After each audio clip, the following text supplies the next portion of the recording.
Over 50 drivers participated in the Logitech TRUEFORCE challenge, with only 8 of the fastest drivers that will proceed to the Super Pole final. There's quite a bit for winners, from sim racing wheels from Logitech for the top drivers, engine oil from Motul, and merchandise from Monster Energy and Tarmac Work.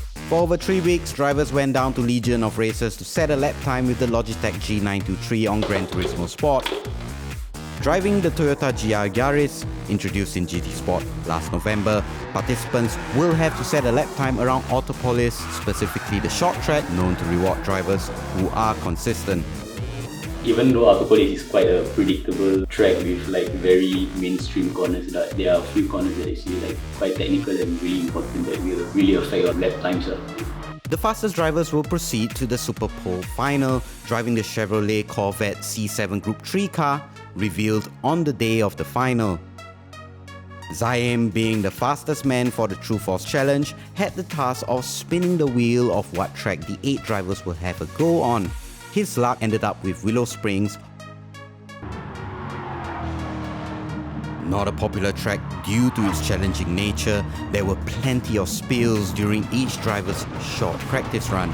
I think this Willow Springs track that you guys have chosen I think it's a pretty good choice because very tricky, not easy to learn. So it requires us to adapt to the track as quickly as possible. I think Willow Springs is a tricky track with a combination of the car and the tire choice. Going down the order, Alif was the first to break into the 52s during practice. Not long after, Ethan and Zaim also set their fastest practice laps. Despite being a track not too familiar with many of the drivers, less than 2 seconds separated P1 from P8. By the final, most drivers were already in the 52s, with Muhammad Ezwan setting a respectable time of 52.7. The pressure was on, with drivers such as Hong Yang making errors not just in car control but hitting the PS button twice mid-time attack.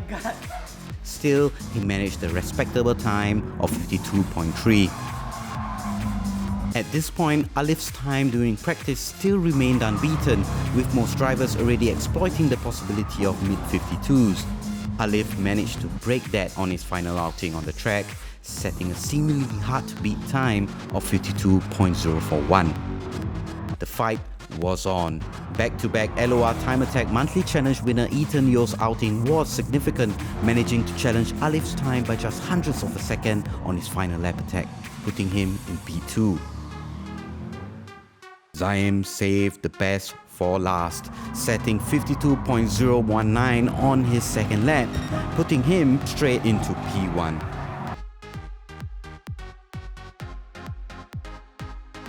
Yeah, I'm definitely very happy with the result. It was actually, to be honest, a bit unexpected, especially against such a talented lineup. But yeah, I feel lucky enough to be able to complete that clean lap and just get the job done. Interested in getting on with some sim racing action? Legion of Racers will be announcing their online league later this year. So stay tuned to LOR socials to find out more.